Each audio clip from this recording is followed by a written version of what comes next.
Boa noite. Hoje vamos falar sobre o capítulo 46, que é sobre as rupturas dos tendões fibulares. Pacientes com rupturas dos tendões fibulares apresentam dor em tornozelo lateral, que tem uma grande variedade de diagnósticos diferenciais que incluem torte de tornozelo, instabilidade ligamentar lateral crônica, fraturas do processo anterior do calcâneo, processo lateral do talos, impingement subfibular, lesões das condrais das articulações da subtalar, tornozelo e calcâneo cuboideia, tendinite dos fibulares e subluxação, deslocamento e anomalias anatômicas dos fibulares. Notavelmente porque muitas dessas patologias são resultados de lesões inversoras que podem afetar o tornozelo e o retropé, ou os dois, elas são às vezes múltiplas, concomitantes e ou difíceis de diferenciar. Trauma prévio varia desde múltiplos incidentes com lesões leves, a casos de início insidioso e progressivo, ou episódio agudo com lesão grave. Em geral, a ruptura dos tendões fibulares representa um terço dos pacientes com dor lateral do tornozelo. Uma história diversificada e uma grande variedade de potenciais patologias podem levar atrás no diagnóstico. O tratamento conservador para a ruptura dos tendões fibulares inclui mobilização com talo robofoot, brace, fisioterapia, AINES e modificação de atividades, e seu sucesso varia dependendo dos objetivos e atividades do paciente, cronicidade e severidade da dor e disfunção e o estágio da história natural na qual o paciente se apresenta para o cirurgião. Muitos casos, se não a maioria, em última análise, irão necessitar de reconstrução cirúrgica. Conforme o entendimento da fisiopatologia, imagem e resultados cirúrgicos vão avançando, o mesmo acontece com as indicações específicas e técnicas cirúrgicas. A maioria dos pacientes com ruptura dos tendões fibulares se apresentam para avaliação dos sintomas de dor crônica lateral no tornozelo, com uma minoria dos pacientes se apresentando com lesão aguda. Até metade dos pacientes se lembram do trauma inicial que marcou o início da dor no tornozelo. Porém, o evento geralmente é antigo, com consequente resolução, seguido por sintomas crônicos progressivos graduais. Existem duas principais teorias acerca da fisiopatologia das rupturas dos tendões fibulares. O primeiro, mais importante e melhor documentado, é que o estresse mecânico é a principal causa de ruptura dos tendões fibulares. Essa teoria é sustentada fortemente pelos padrões típicos da localização da ruptura, com poucas exceções, e pela diferença característica desses padrões entre os tendões do fibular curto e longo. A etiologia mecânica é sustentada pelo fato que as rupturas ocorrem nas proeminências ósseas que servem como fulcros ou polias para os tendões conforme eles mudam de direção. Eles agem como polias para converter o movimento do tendão em um plano, como vetor, em um plano diferente. Para o fibular curto, o fulcro é na borda posterolateral da ponta da fíbula. Para o fibular longo, é mais comum no sulco do cuboide e menos frequentemente no tubérculo peroneal do calcâneo. A segunda teoria é que as rupturas ocorrem em regiões de hipovascularização, postulando que a redução de suplemento vascular priva a oxigenação e nutrição dos tendões, predispondo a lesões e diminuindo o potencial de cicatrização. Essas regiões são similares a regiões de estresse mecânico. Sobre o fibular curto, o padrão mais comum é a ruptura split longitudinal do fibular curto, centrado na região inferolateral da ponta da fíbula, correspondendo a 73% dos casos. Quando o tendão subluxa ou desloca sobre a borda posterolateral do sulco retromaleolar, o fulcro fibular se torna a fonte da fricção, gradualmente desgastando e então dividindo o tendão com movimentos repetitivos a cada passo. O fibular longo, que é posterior ao curto no maléolo, comprime ele contra o osso, contribuindo para a subluxação e compondo o mecanismo de lesão. Pelo menos dois estudos suportam a teoria vascular de lesão do tendão do fibular curto, com uma região hipovascular no sulco retromaleolar, enquanto dois outros estudos refutam esse conceito, tendo encontrado que o tendão é bem vascularizado como um todo. Considerando a fisiopatologia da ruptura do fibular curto, o retináculo fibular superior merece ser mencionado. A lesão e inversão do tornozelo pode atenuar o tecido do retináculo fibular superior, permitindo que ocorra subluxação. Além disso, a origem do retináculo na superfície lateral da fíbula pode se tornar elevada, permitindo a subluxação e deslocamento do fibular curto dentro ou fora da bainha, o que futuramente poderia atenuar o retináculo. Um padrão similar pode resultar em enchimento excessivo retromaleolar crônico devido ao alargamento tendíneo, tendinopatia, a musculatura fibular acessória, o fibular quarto, e a inserção baixa da massa muscular do fibular curto. Outro padrão de ruptura ocorre na inserção do fibular curto na base do quinto metatarso, apesar de existirem poucos relatos. Na experiência dos autores, isso pode ser visto na ressonância magnética, mas a maioria apresenta como splits múltiplos, incompletos, longitudinais das fibras do tendão justo proximal à sua inserção. Nessa localização, parece um padrão mais degenerativo que mecânico e menos sintomático.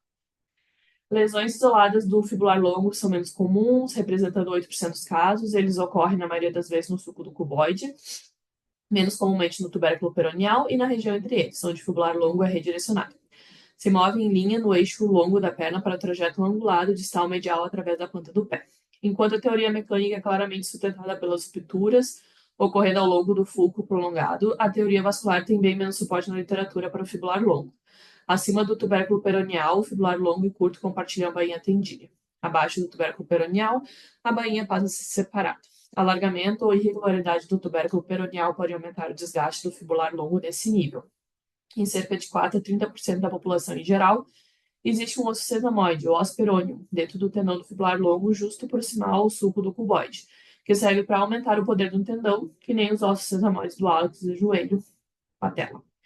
O osso perôneo pode fraturar, formar osteófitos ou alargar, causando a síndrome dolorosa do osso perôneo, mas mais importante, essas mudanças não podem acontecer sem associação com ruptura ou degeneração do tendão do fibular longo, onde eles estão embebidos. O diagnóstico é realizado pelo exame físico e exame de imagem. O fibular curto se insere na base do quinto, sendo um abdutor primário do antepé. O fibular longo se insere na base do primeiro metatarso, sendo o flexor plantar primário do primeiro raio. Ambos os tendões passam pela lateral ao eixo da subtalar e levemente posterior ao eixo da tibiotalar, sendo evertores primários do retropé. Eles são considerados flexores plantares fracos da tibiotalar, porém estudos recentes mostram perda importante da força de flexão plantar quando nenhum deles está funcionando. Para isolar os seus efeitos, os tendões são melhor examinados com a tibiotalar em flexão plantar. Os achados mais consistentes no exame físico são sensibilidade à palpação, edema, alargamento dos tendões, principalmente para rupturas do fibular curto. Em uma revisão, 100% dos pacientes com indicação cirúrgica de reparo do fibular curto apresentavam sensibilidade à palpação. Edema estava presente em 90% dos casos. Sensibilidade e edema no ou proximal ou lateral é mais consistente com rupturas do fibular curto, enquanto sensibilidade e edema do tubérculo peroneal ao sulco do cuboide são mais consistentes com ruptura do fibular longo. O examinador deve ser capaz de distinguir edema e sensibilidade distal na inserção do fibular curto, da do fibular longo, no sulco do cuboide, devido à localização mais dorsal do fibular curto. Dor à inversão resistida é outro achado comumente notado no exame físico, porém que nem a sensibilidade da palpação e o edema pode frequentemente acontecer em tendinites e não pode ser usado isoladamente para confirmar a ruptura. Dor pode também ser provocada por inversão passiva do retropé, na qual tensiona os dois fibulares sobre os fulcros ósseos. Os tendões também devem ser avaliados clinicamente para subluxação intrabainha, embora na ausência de deslocamento franco, a estabilidade peroneal pode ser difícil de detectar. Por último, é crítico que o examinador conduza o exame dos membros inferiores com foco em identificar outros diagnósticos. O examinador deve notar a posição do antepé e retropé e amplitude de movimento, porque deformidades cavam vários predisporem a rupturas de tendões fibulares e pode precisar de tratamento em alguns casos. Enquanto as rupturas de tendões fibulares podem ser vistas em deformidades planos valgos, especialmente quando associado com instabilidade ligamentar lateral, o diagnóstico pode ser confundido com impingement da subtalar ou subfibular. A instabilidade ligamentar lateral comumente pode ocorrer junto com patologias dos tendões fibulares e pode ser necessário abordar simultaneamente. Neurite estrutural, patologias do Aquiles e artrite do retropé pode ocasionalmente confundir o quadro também. O diagnóstico por imagem inicia com solicitação de radiografias, coincidência anteroposterior, oblíquo e perfil do pé e tornozelo. É possível, assim, avaliar o alinhamento do retropé e antepé e ajuda a excluir condições confundidoras, como a artrite do retropé. Por exemplo, quando a artrite está presente, é possível visualizar osso perôneo na sua localização normal. Eles ficam dentro do tendão do fibular longo ao nível da articulação calcâneo-cuboideia e na região proximal do sulco do cuboide. A migração do osso perôneo para a região proximal da articulação calcâneo-cuboideia indica a ruptura do tendão do fibular longo distal ao osso perôneo, visto nas incidências lateral e rotação interna a 45 graus do pé. Fratura do osso perôneo às vezes representa a ruptura do fibular longo ao nível do osso perôneus. Hipertrofia do osso perôneus vítima em radiografias pode falar a favor da síndrome dolorosa do osso perôneus, na ausência definitiva de ruptura dos tendões fibulares. Ressonância magnética é a modalidade de escolha para a ruptura de fibulares, mas requer certo refinamento e experiência para melhores resultados. A ressonância magnética foi descrita como tendo pouca habilidade diagnóstica para a patologia dos fibulares. No entanto, melhorias na tecnologia e melhora na coleta de evidências da correlação clínica radiológica colocou a ressonância como padrão ouro para a avaliação dos fibulares. As rupturas dos tendões fibulares são diagnosticadas tanto pelas mudanças no formato dos tendões, incluindo aí lesões splits, e pelo aumento do sinal, o edema dentro do tendão. A inovação única, essencial e mais importante é a reconstrução paraxial oblíqua devido à sua orientação em 90 graus dos tendões no ou justo abaixo do manual lateral. Essa reconstrução fornece a mais acurada evidência da morfologia e o sinal dentro dos tendões fibulares, que é muito mais difícil de visualizar nos exames de rotina nos cortes axial e coronal. Os cortes em T2 com supressão de gordura é essencial para avaliar o sinal dentro dos tendões. Um conceito crítico na ressonância magnética dos tendões fibulares é acerca do efeito mágico do ângulo. Esse é um fenômeno na tecnologia da ressonância que o tendão intersecta o vetor magnético em 55 graus e aparece como um sinal heterogêneo de forma fictícia nas sequências T1 e T2. Infelizmente, essa é aproximadamente a posição natural dos tendões fibulares no tipo do manual lateral, área mais comum de lesão dos tendões fibulares. A aquisição das imagens de ressonância no plano paraxial oblíquo perpendicular aos tendões nessa localização reduz esse artefato.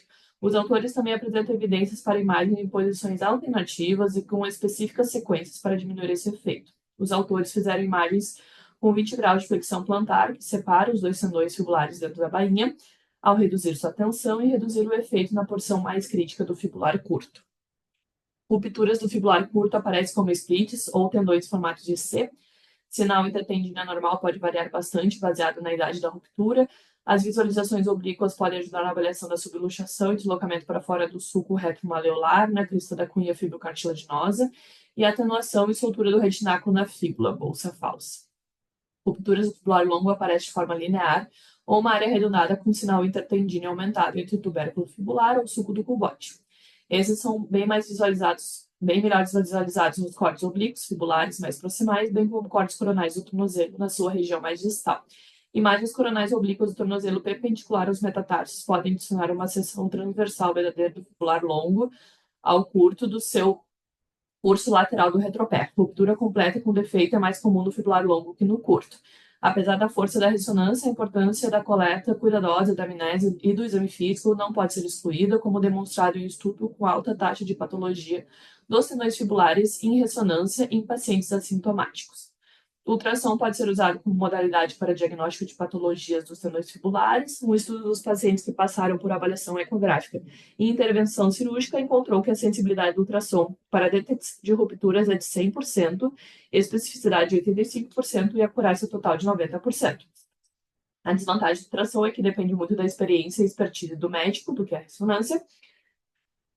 Ecografistas treinados são muito menos disponíveis nos Estados Unidos, apesar de comum em outros países. Tratamento conservador das rupturas tendíneas dos fibulares consiste em imobilização com tala, gessos ou robofoot, fisioterapia, medicações anti-inflamatórias não esteroidais, modificações da atividade física e bracing. Se os sintomas são crônicos e severos ou se o paciente falhou no tratamento conservador, é razoável proceder com exames de imagem avançados e considerar a reconstrução cirúrgica. O grupo de autores fala a favor da tendoscopia para casos de pacientes com sintomas persistentes, mas imagens negativas, incluindo desbridamento, sinovectomia, até reconstrução e reparo retinacular e tendíneo. Os dois maiores sistemas de classificações aprimoraram o entendimento do tratamento das rupturas dos tendões fibulares. O primeiro foi proposto por Krauss e Brodsky, em 98, diz respeito ao padrão mais comum, rupturas do tendão fibular curto. Os autores propuseram que as rupturas do tendão fibular curto podem ser divididas em grau 1 e 2, baseado na observação intraoperatória. Pelo sistema, o grau 1 são rupturas com menos de 50% da lesão da área transversal total e deve ser reparado por desbridamento e tubularização se houver tendão saudável restante suficiente para suportar a carga funcional quando for reparado. Em contraste, o grau 2 tem mais de 50% de lesão da área transversal total e deve ser reconstruído com ressecção da área lesionada e tenodésico fibular longo. O 50% de limite foi analisado em estudos com cadáveres. Wagner testou recentemente carga cíclica e carga até a falha em cadáveres com ressecção longitudinal parcial dos tendões fibulares, maior do que 66%. Não a falha após 100 ciclos, e o estudo levantou importantes questões, porém nenhuma conclusão pode ser feita por 3 motivos. O número de ciclos é baixo, o que não é clinicamente relevante. Não é possível também extrapolar para a função biomecânica baseada em tendões de cadáveres sem doenças para um tendão lesionado. Existem outras questões que determinam desfechos de tendões ressecados parcialmente mais do que a força mecânica. Isso é, que o principal modo de falha é a cicatrização, aderências e degeneração do tendão residual reparado. A justificativa dos autores para excisão em tenodese em casos graves foi ainda reforçada pela observação subsequente do fibular curto, quando reparado, geralmente causa cicatrizes no tecido profundo e no fibular longo, causando dor e restrição do movimento. A segunda classificação proposta foi de Hedgefern e Meyerson. Em 2004, os autores expandiram a classificação prévia para incluir rupturas do tendão fibular longo e rupturas concomitantes do longo e do curto no seu algoritmo. Para tendões que estão grosseiramente intactos, os autores recomendam desbridamento e tubularização, análogo ao grau 1 de Brodsky sem valor limite. Quando o tendão está severamente roto e a massa muscular tem uma boa excursão, os autores recomendam tenodese ao tendão adjacente. Finalmente, se o tendão está severamente roto e a massa muscular não tem boa excursão, ou se os dois tendões estão rompidos, os autores recomendam reconstrução com transferência tendínea ou enxerto de tendão. No reparo tendíneo, em geral, para tendões com rupturas reconstruíveis pequenas, o procedimento recomendado consiste em tenólise, sinovectomia, excisão da região degenerada do tendão, aparentemente doente, tubularização do tendão aparentemente saudável restante. Técnicas para tubularização variam, incluindo recomendações para sutura absorvível para minimizar a irritação de tecidos moles e sutura não absorvível para maximizar força e durabilidade. Em um estudo clínico comparando o tipo de sutura, não existe diferença entre sutura absorvível e não absorvível no desfecho dos pacientes. Uma vez que o tendão foi reparado, o retináculo superior dos fibulares é reconstruído conforme a descrição que vai ser feita em seguida. No pós-operatório, pacientes são imobilizados por 2 semanas, posicionado em uma imobilização sem carga por 2 semanas e após progressivamente começa a mobilizar o tornozelo com botas nas próximas 4 a 6 semanas. A fisioterapia começa com 8 semanas de pós-operatório. Desfechos relatados têm sido positivos, geralmente após desbridamento e reparo. Brodsky reportou 91% dos 11 pacientes que foram submetidos a desbridamento e reparo do fibular curto, com satisfação do desfecho, 91% de satisfação. Esses autores também reportaram score alfa de 85 no pós-operatório. Demetracopoulos reportou melhora dos scores de dor e 94% retornaram à atividade esportiva plena, daqueles 34 que foram submetidos a desbridamento e reparo, sendo 24 apenas do curto, 3 apenas do longo e 7 dos 2 tendões. Dos 71 pacientes que foram submetidos a desbridamento e reparo do fibular curto, Esteginski reportou que 76% dos pacientes retornaram às atividades pré-lesão, mas apenas 62% realizaram em níveis pré-lesão. No entanto, 85% dos pacientes reportaram satisfação e 91% falaram que fariam o mesmo procedimento de novo. Finalmente, Steele e Deorio reportaram menos resultados promissores em um estudo de 29 pacientes submetidos a desbridamento e reparo que focou no retorno ao esporte. Esses autores reportaram que 46% dos pacientes retornaram no mínimo para algum esporte, enquanto 42% retornaram apenas para atividades diárias, sendo que 12% não praticavam nenhum esporte antes da lesão. Seriam os 12% faltantes, né, depois dos 42% e 46%. Além disso, 54% continuaram experimentando edema e 31% ainda tinha dor ao repouso. A tenodese é realizada em rupturas tendíneas com 50% ou mais da área de secção transversal ou para rupturas muito longas ou complexas, na quais desbridamento e reparo dificilmente terão sucesso. Esses reparos tendíneos tendem a resultar em cicatrização e adesão na superfície profunda da bainha tendínea e tendão adjacente, causando dor na qual usualmente não responde a medidas conservadoras. Além disso, a cicatrização do tendão previamente desbridado e a perda da excursão tendínea o torna mecanicamente inefetivo. Na maioria dos casos de ruptura severa de um tendão, na maioria das vezes o fibular curto, mas com o tendão adjacente relativamente bem preservado, a melhor solução é a tenodese, ou transferência do tendão adjacente acima e abaixo da área de ruptura, e excisão do segmento lesado. Isso tem vantagem de ser simples, o uso do tecido autógeno, similaridades mecânicas aí dos dois fibulares e a preservação da função do músculo correspondente. Além de ser uma técnica cirúrgica simples, o risco de complicações é baixo. Para rupturas tendíneas severas do fibular curto, é realizada a técnica cirúrgica de tenodese do fibular curto por longo. Primeiro, o local da tenodese proximal é identificado. O local deve ser suficientemente proximal, tanto para estar bem proximal à zona lesada e a ruptura tendínea, quanto ser proximal ao retináculo fibular superficial para que a maior parte da tenodese não passe pelo retináculo e pelo sulco retromaleolar. O nível apropriado é corroborado pela mudança de um tendão de cor e textura normal comparada à zona de lesão. No local da tenodese, as superfícies do tendão adjacente são desbridadas da sinóvia. É importante que a tensão dos tendões seja apropriada. Para isso, o cirurgião deve posicionar o tornozelo em neutro, retropé em inversão. O cirurgião deve gentilmente puxar o fim proximal do tendão roto para distal, para esticar a unidade músculo-tendínea proximal. A tenodese é realizada com sutura, ali com fio não absorvível, usualmente 0 ou 2 zeros de tamanho, em um padrão com ponto corrido complexo que demonstrou ser mais forte para a mobilização precoce. Para minimizar a proeminência sintomática dos nós e evitar estrangulamento dos tendões, suturas tipo Donati são usados para evitar o loop da sutura nos tendões. Idealmente, os nós são localizados internamente entre os tendões, mas nunca na superfície, porque os pontos podem ser dolorosos ou podem erosar a pele nessa área devido à falta de uma camada de gordura subcutânea. Em segundo lugar, deve ser tomada uma decisão sobre a reconstrução do retináculo antes ou depois da porção distal da reconstrução. Na dúvida, o resultado mais seguro e confiável é obtido realizando-se nesse ponto mais distal, obviamente com o tendão localizado atrás do anel lateral. A razão é que a medida mais precisa do alinhamento final e do comprimento e, portanto, da tensão da reconstrução ocorre quando o tendão está localizado em sua posição funcional atrás da fíbula. Em terceiro lugar, o local da tenodese distal ou transferência do tendão identificado. A tenodese é realizada imediatamente proximal à inserção do fibular curto, de modo que a força dos dois músculos atue através da sua inserção nativa na base do quinto metatarso. Se a inserção distal do fibular curto for degenerativa inadequada, o longo é transferido diretamente para a base do quinto metatarso usando âncora de sutura, um parafuso de biointerferência, suturando ele mesmo através de um orifício perfurado ou uma combinação desses. Em quarto lugar, a porção doente do tendão fibular curto é incisada. Finalmente, se o retináculo fibular superior ainda não tiver sido reconstruído, a reconstrução é realizada. Para um tendão fibular longo gravemente rompido, a técnica é quase a mesma do tendão curto, com exceção da tenodese distal ou transferência. Após a tenodese proximal do fibular longo ou curto acima do retináculo fibular de superfície superior, a porção doente do fibular longo é excisada até o nível do sulco do cuboide.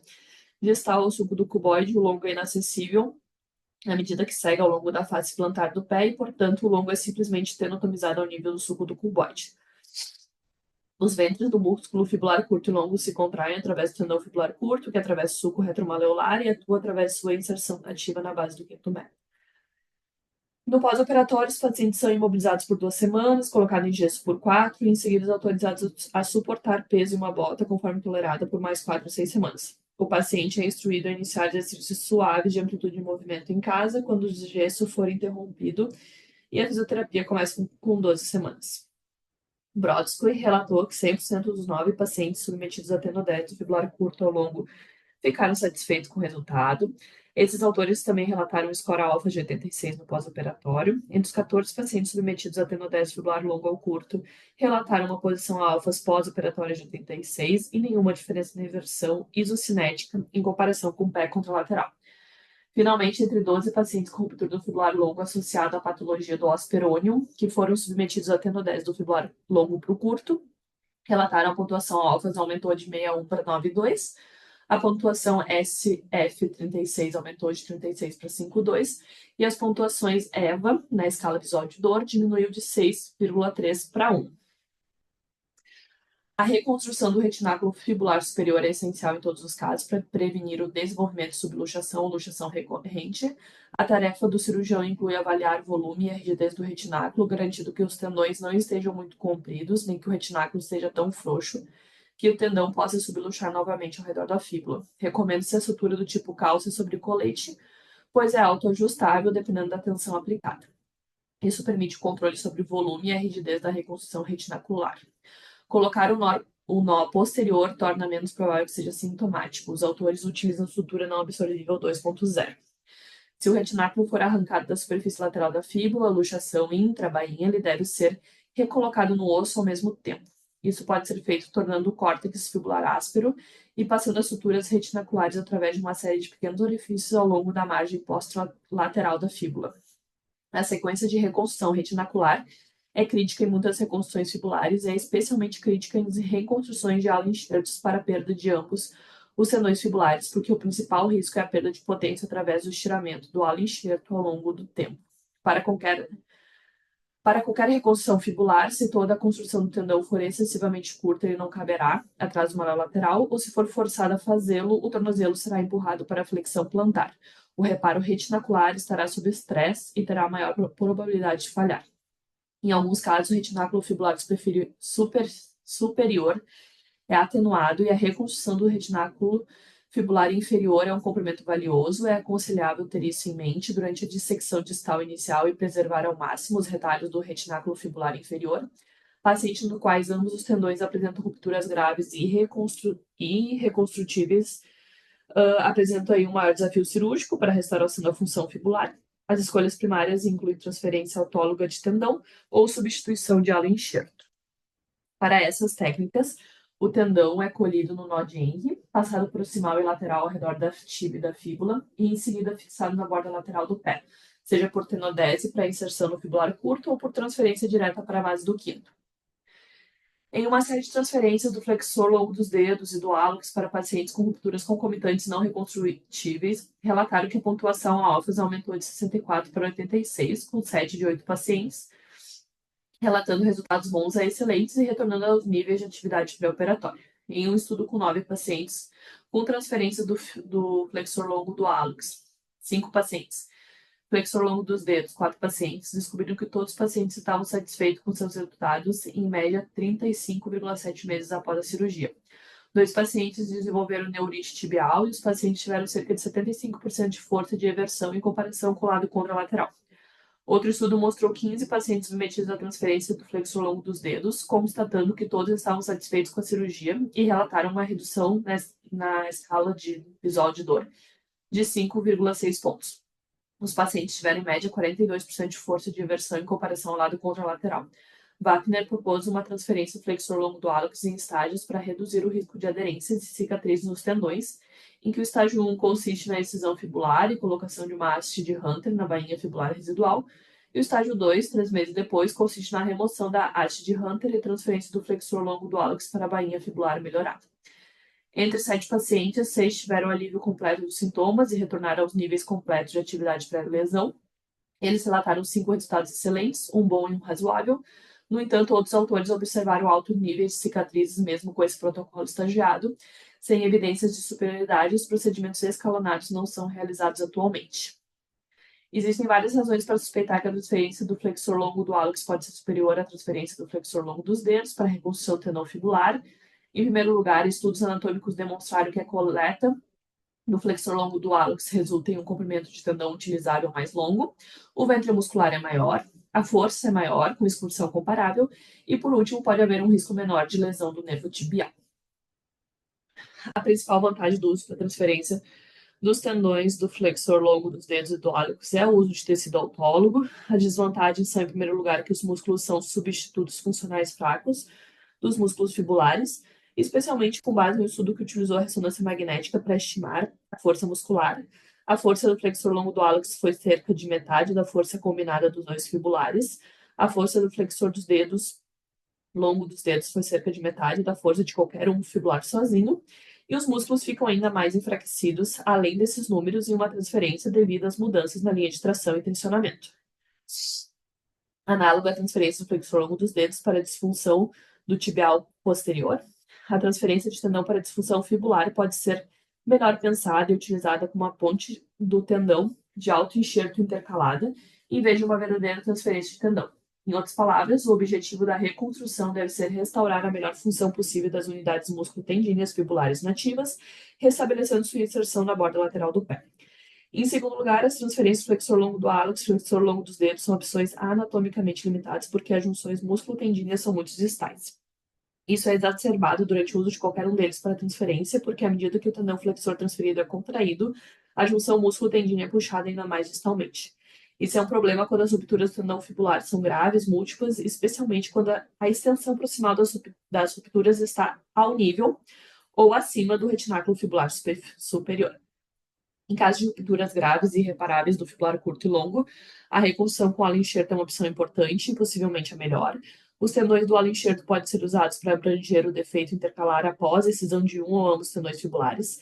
Esse conceito foi originalmente defendido por Myerson como ideal nos casos em que o ventre muscular ou ventres apresentam excursão intacta. A técnica é indicada porque eles são as mais graves de todas as rupturas fibulares ou qualquer patologia fibular. Em muitos casos, a condição irreconstrutiva dos tendões é insuficientemente descrita como rupturas concomitantes. Em vez disso, muitos desses casos foram submetidos à cirurgia anterior e alguns não, mas muitas vezes apresentam cicatrizes em uma massa aderente que não tem movimento e que pode ter perdido completamente a morfologia dos tendões raiz. A zona de lesão do tendão estende-se muito proximalmente para o compartimento lateral, muitas vezes muito acima do retináculo fibular superior. Surpreendentemente, a maioria desses casos ainda apresenta músculos proximais viáveis.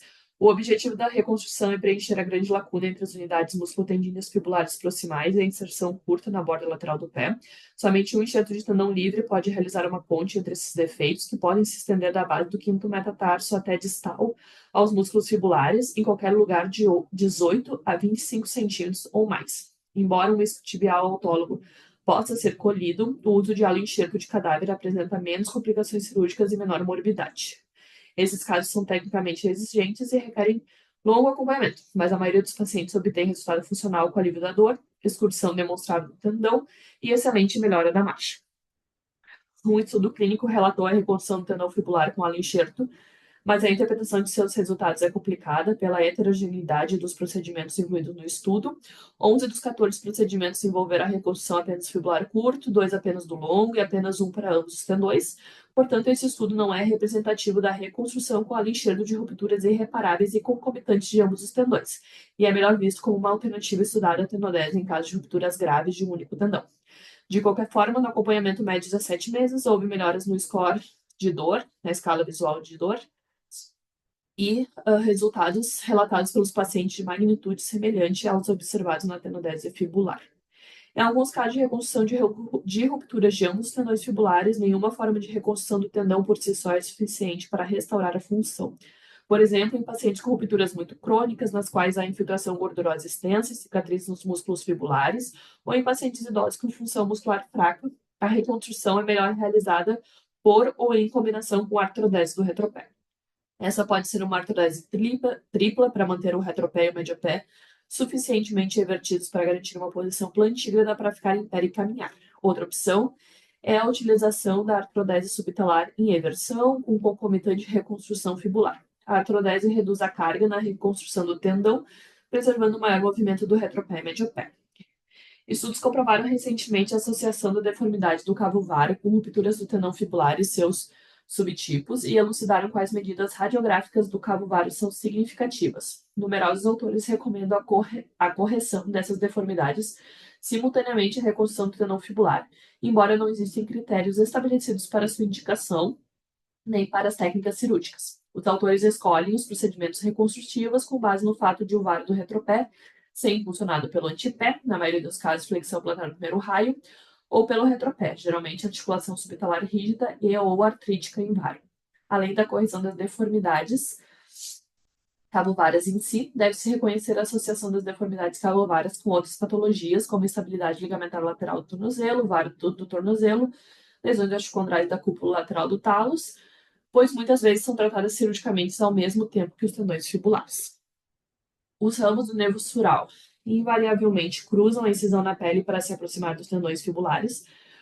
Como resultado, de longe, a complicação mais comum é a parestesia da pele anterior à porção distal da incisão, distal ao tubérculo fibular, seguida por lesão na porção principal do nervo sural mais proximamente. Esse último pode resultar em disestesias retrógradas e dores na parte inferior da perna. As complicações na cicatrização de feridas são a próxima complicação mais comum devido à posição subcutânea do retináculo do tendão fibular e à falta de tecido subcutâneo sobre o tornozelo e retropé.